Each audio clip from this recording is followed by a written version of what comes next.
అందరికీ నమస్కారం. Welcome to job box 360 YouTube channel. RRB NTPC under graduate exam సంబంధించి మీకు ఇప్పటికే 4 వీడియోస్ అనేది అర్థమెటిక్ సంబంధించి అప్లోడ్ చేయడం జరిగింది. ఇది 5th వీడియో అండి. ప్రతిరోజు మీకు క్వశ్చన్స్ అనేది అందిస్తున్నాను. ప్రాక్టీస్ చేయడం మీ వంతు, ఓకేనా? ఈ వీడియోలో కూడా మోస్ట్ ఇంపార్టెంట్ మ్యాథ్స్కి సంబంధించినటువంటి ప్రాబ్లమ్స్ అయితే చూద్దాం. ఒక్కొక్కటి చెప్తున్నప్పుడు మీరు కూడా ఒక పెన్ అండ్ పేపర్ తీసుకొని ప్రాక్టీస్ చేయండి. ఫ్రెండ్స్, చాలామంది వీడియోస్ చూస్తున్నారు, లైక్ చేస్తున్నారు, కానీ కొంతమంది మాత్రమే సబ్స్క్రైబ్ చేసుకొని ఫాలో అవుతున్నారు. మీరు సబ్స్క్రైబ్ చేసుకొని బెల్ ఐకాన్ ఆన్లో ఉంచుకుంటేనే మేము అప్లోడ్ చేసే వీడియో అనేది మీకు నోటిఫికేషన్ వస్తుంది, ఓకేనా? కాబట్టి సబ్స్క్రైబ్ చేసుకొని ఫాలో అవుతుండండి. ఇక క్లాస్లోకి అయితే వెళ్దాం. ఒక్కొక్క క్వశ్చన్ చెప్తున్నప్పుడు జాగ్రత్తగా మీరు కూడా ప్రాక్టీస్ చేయండి. మీకు ఏదైనా క్వశ్చన్ మిమ్మల్ని చేయమన్నప్పుడు ఆ క్వశ్చన్ చేసి మ్యాక్సిమం మీరు ప్రతి ఒక్కరు అంటే చూస్తున్న ప్రతి ఒక్కరూ కింద కామెంట్ సెక్షన్లో ఆన్సర్ చేయడానికి ప్రయత్నం చేయండి, ఓకేనా? ఇక క్వశ్చన్స్లోకి అయితే వెళ్దాం. ఫస్ట్ క్వశ్చన్ చూడండి. ఒక దొంగ మధ్యాహ్నం 2:30 గంటలకు ఒక కారు దొంగలించి 60 km/h వేగంతో పారిపోయాడంట. దొంగతనం మధ్యాహ్నం 3 గంటలకు కనుగొనబడింది మరియు యజమాని మరొక కారులో 75 km/h వేగంతో అతనిని వెంబడించడం ప్రారంభించాడు. యజమాని దొంగను ఏ సమయంలో పట్టుకుంటాడు? ఇలాంటి క్వశ్చన్స్ అడుగుతారు. మీకు క్వశ్చన్ చదివాకనే చాలా టైం అయిపోతుంది, కానీ మీరు ఇక్కడ ప్రాక్టీస్ చేస్తే అక్కడ ఈ క్వశ్చన్ ఎలా చేయాలో తెలుస్తుంది. కాబట్టి వెంటనే మీరు గివెన్ డేటా అనేది చూసుకుంటారు, స్పీడ్గా ఆ క్వశ్చన్ అనేది చేస్తారు, ఓకేనా? ఈ క్వశ్చన్ ఎలా చేద్దాం చూడండి. ఫస్ట్ ఆఫ్ ఆల్ మీరు గమనిస్తే మధ్యాహ్నం 2:30 నుండి 3 గంటల వరకు 3 గంటలకి యజమాని ప్రారంభించాడు తన కారు ప్రయాణాన్ని. అయితే 2:30 నుంచి 3 గంటల వరకు మధ్యలో ఉన్నటువంటి టైం ఎంత అంటే 30 నిమిషాలు. ఎంత? 30 మినిట్స్. 30 మినిట్స్ అంటే ఎంత? మనకి హాఫ్ అన్ అవర్. అయితే దొంగ ప్రయాణించిన దూరాన్ని కనుక్కోండి. దొంగ ప్రయాణించిన దూరం డిస్టెన్స్ ఈజ్ ఈక్వల్ టు, దూరం అంటే డిస్టెన్సే కదా, so distance equal to speed into time, అంతే కదా. స్పీడ్ అంతా మనకి 60 km/h, 60 ఇంటూ టైం ఎంత? 30 మినిట్స్ అంటే మనకి ఇక్కడ కిలోమీటర్స్లో ఉంది కాబట్టి 30 మినిట్స్ని అవర్స్లోకి మార్చాలి కాబట్టి మనకి 0.5, ఓకేనా? 0.5 లేకుంటే 1 అవర్ అంటే 1, హాఫ్ అన్ అవర్ అంటే 1/2, ఓకేనా? అవర్స్లో మార్చుకుంటే టైంని 2 2:30 ఎంత? 30 km అనేది వచ్చింది, ఓకేనా? సింపుల్గా చెప్పాలంటే అరగంటలో మనకి గంటకి 60 km/h వేగంతో వెళ్తుంటే హాఫ్ అన్ అవర్కి ఎంత? 30 మినిట్స్, సింపుల్గా చెప్పాలంటే. ఇక నెక్స్ట్ మనకి ఇద్దరు ఒకే దిశలో ప్రయాణిస్తున్నారు కాబట్టి మనకి రిలేటివ్ స్పీడ్, సాపేక్ష వేగం ఎలా ఉంటుంది? మనకి 60 km/h వేగం, 75 km/h వేగం ఉంది కాబట్టి 75 - 60 సేమ్ డైరెక్షన్ ఉంటే మైనస్ అవుతుంది. మనకి రిలేటివ్ స్పీడ్ ఎంత ఉంది అంటే 75 - 60 ఎంత? 15 km/h రిలేటివ్ స్పీడ్ అనేది. ఇప్పుడు టైం అనేది కనుక్కుందాం. టైం ఈజ్ ఈక్వల్ టు ఏంటి? Distance by speed. మనకు డిస్టెన్స్ తెలుసు 30 km, ఎంత? 30 km డివైడెడ్ బై స్పీడ్ తెలుసు 15 km బై 15. 15 ఒకట్లు 15 రెండులు ఈజ్ ఈక్వల్ టు 2 అవర్స్. ఇప్పుడు క్వశ్చన్ చూస్తే మీకు ఇక్కడ టీ ఎంత వచ్చింది? టైం అనేది 2 అవర్స్ వచ్చింది. యజమాని దొంగని ఏ సమయంలో పట్టుకుంటాడు? యజమాని ప్రారంభించిన టైం ఎంత? 3 o'clock. ఏంటి? మధ్యాహ్నం 3 గంటలకు కనుగొనబడింది. యజమాని మరొక కారులో 75 km/h వేగంతో అతన్ని వెంబడించడం ప్రారంభించాడు. 3 గంటలకు ప్రారంభించడం జరిగింది. కనుగొనబడినప్పుడు అప్పటి నుంచి ప్రారంభించారు. అంటే 3 + 2 మొత్తం ఎంత? 5 o'clock. 5 గంటలకి ఆ దొంగని పట్టుకోవడం జరుగుతుంది. Option B is the answer, ఓకేనా? 5 గంటలకు ఇలా చేయాలి. నెక్స్ట్ ఈ క్వశ్చన్ చూడండి. ఇది కూడా చాలా ఈజీగా చేయొచ్చు. దీనికి మీకు ఈజీగా చేసే పద్ధతి చెప్తాను. రేషియో మెథడ్లో మీరు చేసుకోండి. రేషియో మెథడ్లో చేస్తే ఈజీగా చేయొచ్చు. ఫస్ట్ ఆఫ్ ఆల్ మనకి ఇక్కడ సిపి అదేవిధంగా ఎస్పి అని రాసుకున్నాను, ఓకేనా? ఒక దుకాణదారుడు తన వస్తువులను కొన్న ధర కంటే 20% ఎక్కువ ధరని ప్రకటిస్తాడు మరియు వినియోగదారునికి 1 kgకి బదులుగా 900 గ్రాముల బరువు మాత్రమే ఇస్తాడు. అతని మొత్తం లాభ శాతం ఎంత? మొత్తం లాభ శాతం ఎంత అనేది కనుక్కోవాలి. ఫస్ట్ ఆఫ్ ఆల్ ఇక్కడ చూడండి, ఇలాంటి ప్రాబ్లమ్స్ మీకు ఈజీగా ఇస్తే ఇట్లా 20% ఎక్కువ ధరకు ప్రకటిస్తాడు ఇలాంటి పాయింట్స్ ఇవ్వకుండా 900 గ్రామ్స్ 900 గ్రాములు మాత్రమే ఇస్తాడు, 1000 గ్రాములకి 900 గ్రాములే ఇస్తాడు అని చెప్పేసి ఎగ్జామ్లో క్వశ్చన్ అనేది వస్తుంది. జనరల్గా అసలు రేటుకే ఇస్తున్నానని చెప్పేసి 100 గ్రాములు తగ్గించి ఇస్తాడు, అయితే లాభం ఎంత అని అడగొచ్చు. ఓకేనా. కానీ ఇక్కడ 20% ఎక్కువ ధరకు ప్రకటిస్తాడు మరియు వినియోగదారుడికి 1 కేజీ బదులు 900 గ్రాములు. ఇక్కడ 2 పాయింట్స్ ఉన్నాయి. సో ఇది ఎలా చేయాలి అంటే ఫస్ట్ సిపి మనకేంటి, ఒక దుకాణదారుడు 20% ఎక్కువ ధర ప్రకటిస్తాడన్నారు కదా, దాన్ని చూస్తే ఫస్ట్ 100 అనుకుంటే ఏంటి 100 అనుకుంటే 20% ఎక్కువ ధర ప్రకటిస్తాడు అంటే ఏంటి 100 కాస్త 120 అని చెప్తాడు అనమాట. దీన్ని మనం రేషియో కడితే 0 0 క్యాన్సిల్, 5లు అండ్ 6లు ఏమొచ్చింది 5:6 అనేది వచ్చింది. 5:6, 5 అనేది సిపి అయితే 6 అనేది ఎస్పి. ఈ రేషియో ఏది 20% ఎక్కువ ధర ప్రకటిస్తే. అదే వినియోగదారుడు 1 కేజీ బదులు 900 గ్రాముల బరువును మాత్రమే ఇస్తాడు అంటే కేజీ అంటే ఎంత 1000 గ్రామ్స్ కదా, 900 గ్రామ్ మనకి 900 ఇస్తాడు 1000 గ్రాములు అయితే. ఓకేనా. ఇది సిపి అండ్ ఇది ఎస్పి. ఇప్పుడు 0 0 0 0 క్యాన్సిల్, ఇక్కడంత 9:10. ఓకేనా.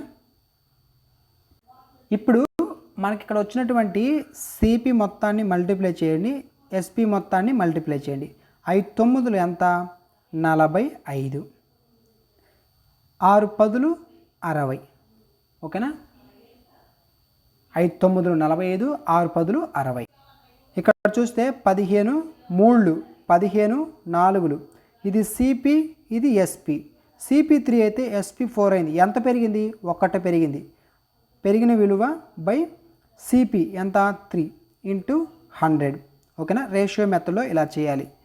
ఇక్కడ చూస్తే 1/3 × 100 అంటే విలువ ఎంత 33.33%. 33.33% ప్రాఫిట్ అనమాట. Option A is the correct answer. Next question, ఇది కూడా చాలా ఇంపార్టెంట్ అండి, చాలా ఈజీ కూడా. ఓకేనా. నేను చెప్పే మెథడ్ని మీరు ఫాలో అవ్వండి. ఎగ్జామ్లో ఈ మెథడ్ చేయడానికి ప్రయత్నం చేయండి, చాలా ఈజీగా చేయొచ్చు. ఒక క్రికెట్ జట్టులోని 11 మంది ఆటగాళ్ల సగటు వయసు 26 సంవత్సరాలు. కెప్టెన్ వయసును మినహాయించినట్లయితే, అంటే కెప్టెన్ వయసును పక్కన పెడితే మిగిలిన ఆటగాళ్ల సగటు వయసు 1 సంవత్సరం తగ్గిద్దంట.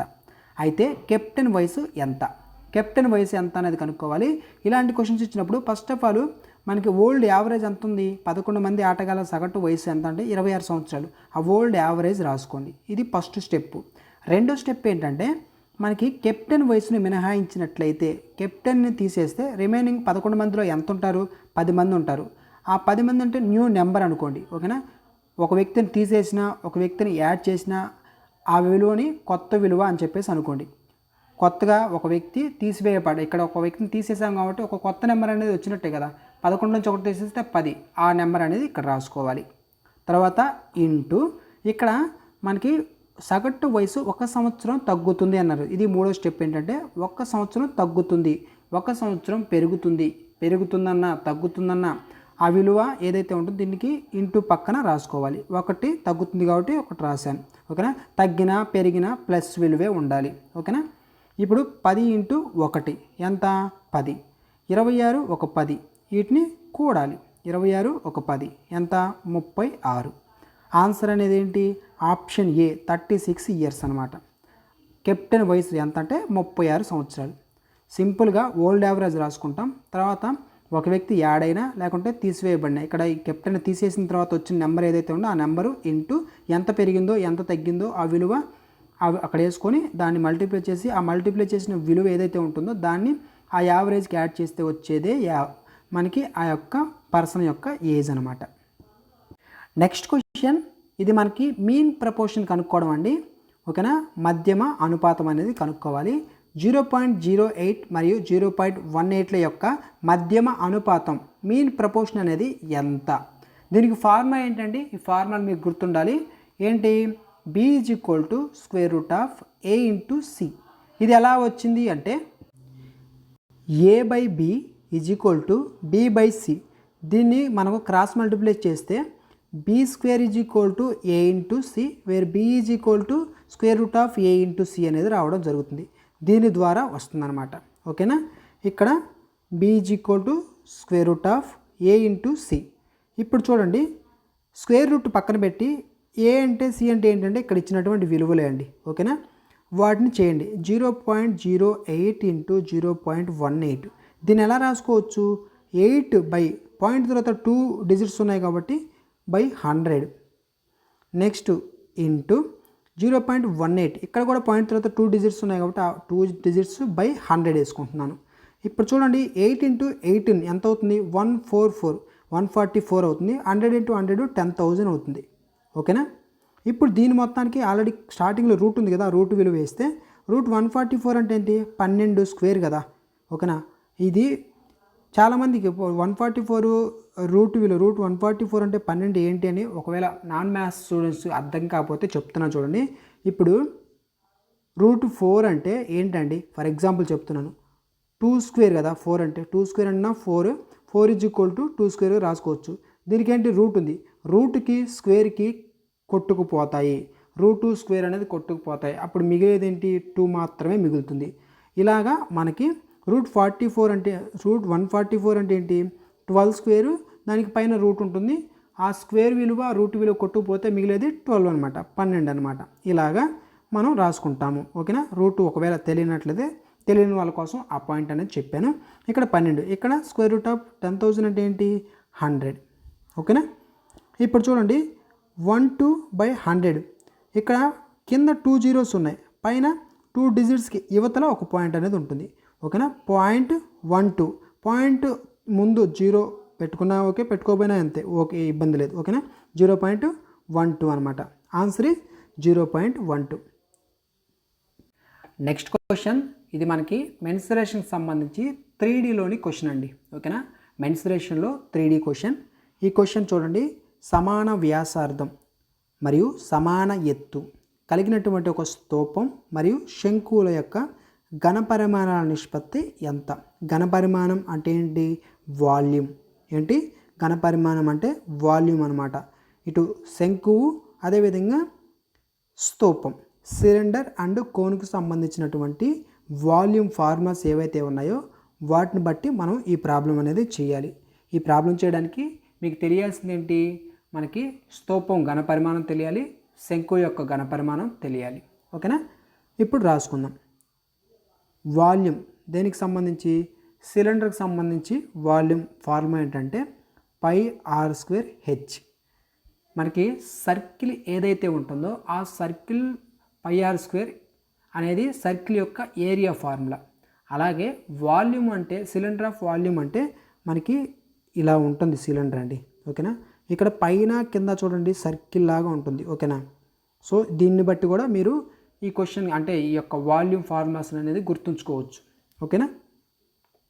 మనకి సిలిండర్ యొక్క వాల్యూమ్ ఫార్ములా πr²h.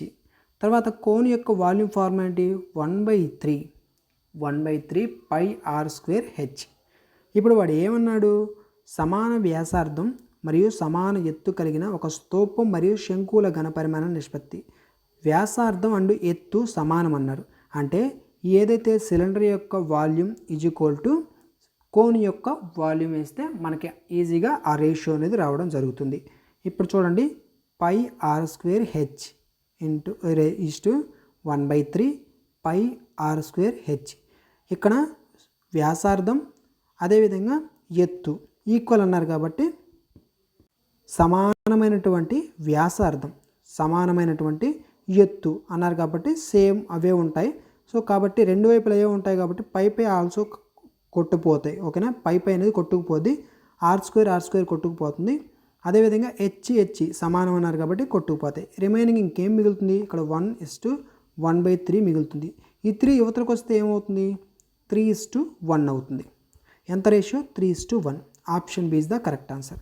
మనకి మేజర్గా ఇక్కడ తెలియాల్సింది ఏంటంటే ముఖ్యంగా వాల్యూమ్ ఫార్ములాస్. మెన్సురేషన్లో ఫార్ములాస్ అనేది చాలా అంటే చాలా ఇంపార్టెంట్. గుర్తుపెట్టుకోండి, మెన్సురేషన్లో 2D కానీ 3D కానీ ఫార్ములాస్ అనేది మీరు కంపల్సరీగా నేర్చుకోవాలి. ఓకేనా? కొన్ని ప్రాబ్లమ్స్కి ఫార్ములా లేకుండా కూడా చేయొచ్చు, కానీ మ్యాక్సిమం ఫార్ములాస్ అయితే కావాలి. ఫార్ములా లేకుండా మెన్సురేషన్ అయితే చేయలేము. మనకేంటంటే ఫార్ములా గుర్తుంటే ప్రాబ్లమ్ని ఈజీగా చేసే మెథడ్స్ ఉన్నాయి. ఓకేనా? ఈజీగా మెథడ్స్లో చేయొచ్చు, కానీ ఫార్ములా అనేది ముఖ్యంగా ఉండాలి. ఈ క్వశ్చన్ చూడండి. ఈ క్వశ్చన్ కూడా ఈజీగా చేయొచ్చు, మీరు కన్ఫ్యూజ్ కావాల్సిన పని లేదు. ఇక్కడ కూడా మనం ఏం వాడతాం? ఒకే ఒక్క ఫార్ములా అనేది వాడతాం. ఇంతవరకు ఆ ఫార్ములాని మనం వాడుతూనే వచ్చాం. టైమ్ అండ్ వర్క్లో వాడే ఫార్ములా ఏంటి? Total work is equal to efficiency into time. దీన్ని ఎలాగైనా మార్చుకోవచ్చు. మనకి టైం అడుగుతూ ఉంటారు కాబట్టి డేస్ అనేది అడుగుతుంటారు. డేస్ అంటే ఏంటి? అన్ని రోజులు ఇంత టైం అని ఉంటుంది. కాబట్టి టైం అనేది అడుగుతుంటారు కాబట్టి ఎక్కువగా టైం ఈజ్ ఈక్వల్ టు ఏమవుతుంది? ఈ ఎఫిషియన్సీ అవతలకు వచ్చేస్తుంది. Total work by efficiency. ఈ ఫార్ములానే అలా మనకి ఎఫిషియన్సీ కావాలంటే టోటల్ వర్క్ బై టైం కావాలంటే టోటల్ వర్క్ బై ఎఫిషియన్సీ.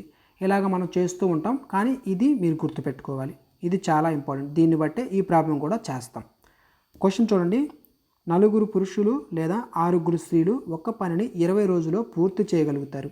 అయితే 6 పురుషులు మరియు 11 మంది స్త్రీలు కలిసి అదే పనిని ఎన్ని రోజుల్లో పూర్తి చేయగలరు? ఎన్ని రోజులు? టైం అనేది అడిగారు. టైం కనుక్కోవాలంటే మనకి ఏం కావాలి?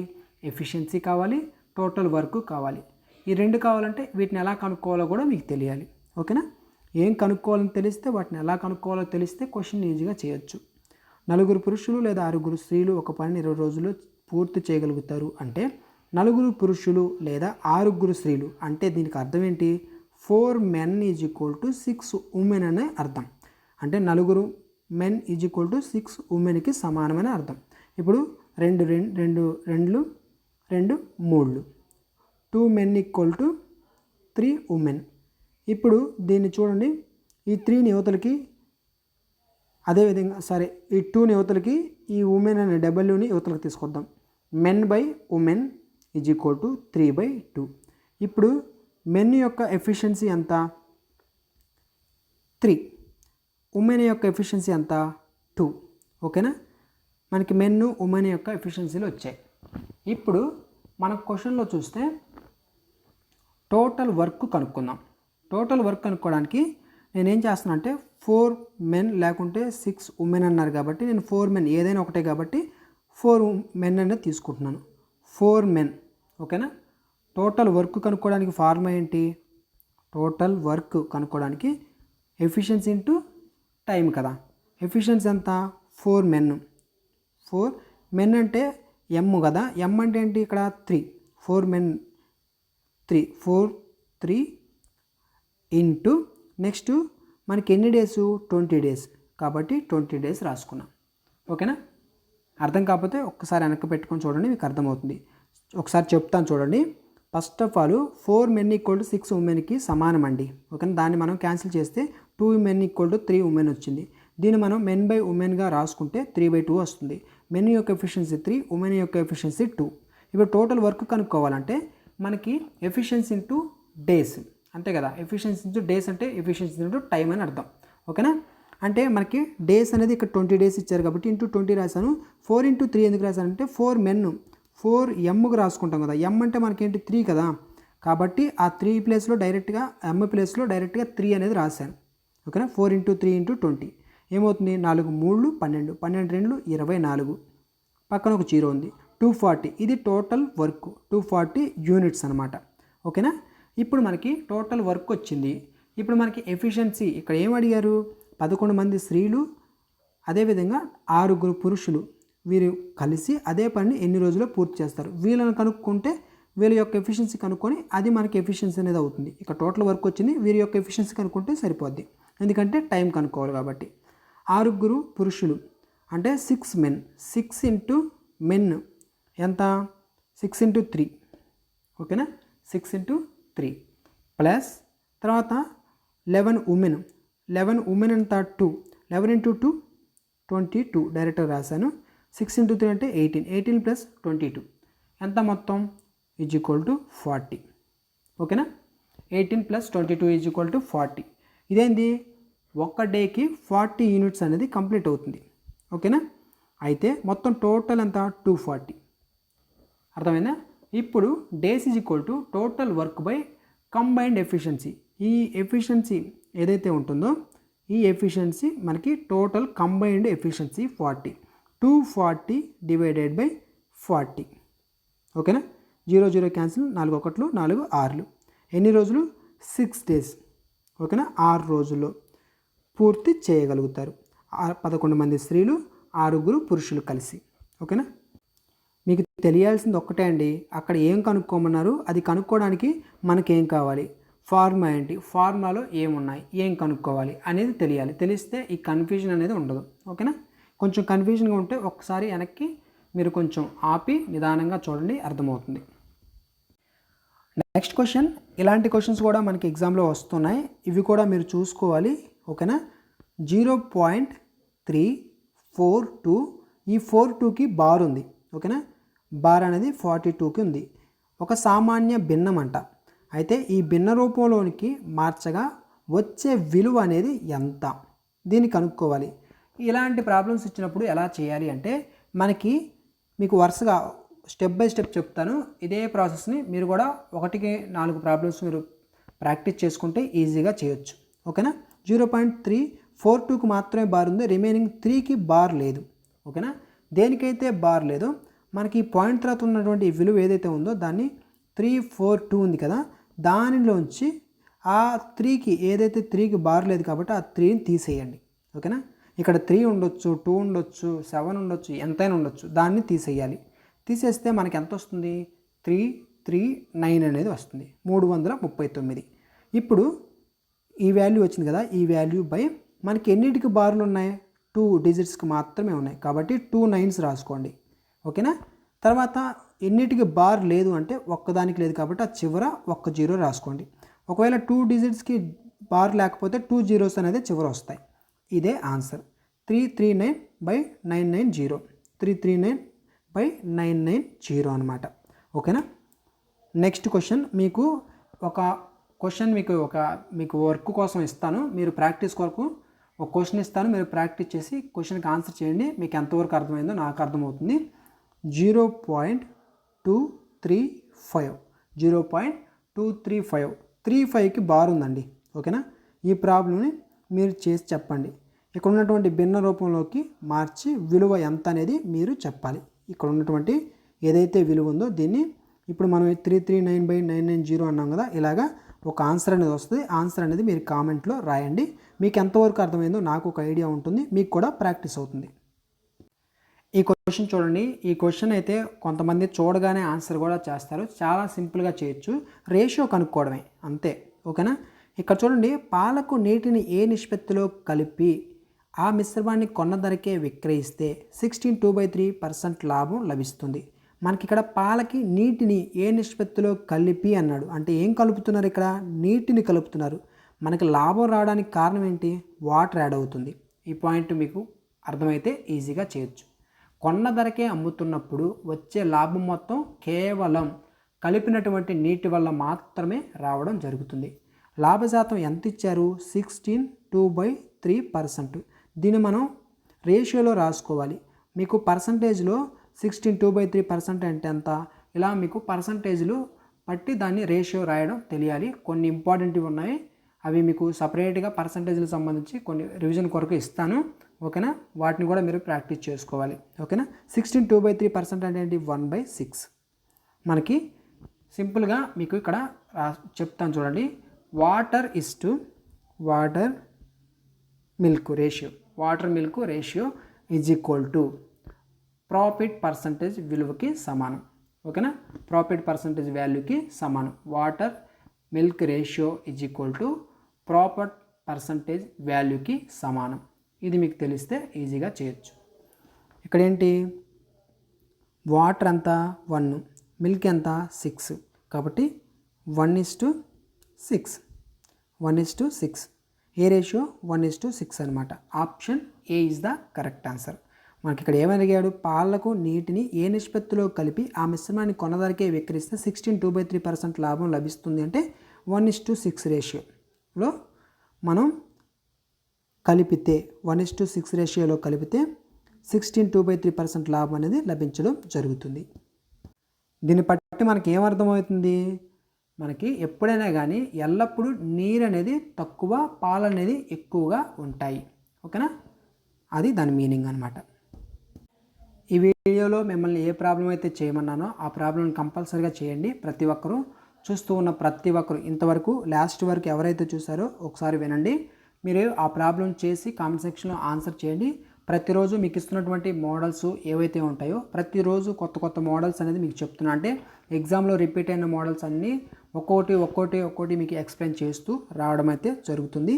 ప్రతిరోజు అప్లోడ్ చేస్తున్న వీడియోస్ అనేది మీరు చూసి ప్రాక్టీస్ చేసుకోండి. ఎగ్జామ్కి చాలా అంటే చాలా ఉపయోగపడతాయి. ఓకేనా, ఇవన్నీ రీసెంట్గా అడుగుతున్నటువంటి క్వశ్చన్స్ అండి. ఓకేనా, ఈ వీడియోని ఇంకా లైక్ చేయనట్టయితే ఒక లైక్ చేయండి. ఫస్ట్ టైం మన ఛానల్ చూస్తుంటే సబ్స్క్రైబ్ చేసుకొని ఫాలో అవుతుండండి. డిస్క్రిప్షన్లో మన టెలిగ్రామ్ సంబంధించినటువంటి లింక్ ఉంది. ఓకేనా, ఎవరైనా ఇంకా జాయిన్ ఉన్నట్లయితే అక్కడ కూడా మీరు జాయిన్ అవ్వడానికి ట్రై చేయండి. ఎగ్జామ్ సంబంధించి ఏదైనా అప్డేట్స్ వస్తే వెంటనే మీకు తెలియజేయడం జరుగుతుంది. ఓకేనా, థ్యాంక్స్ ఫర్ వాచింగ్.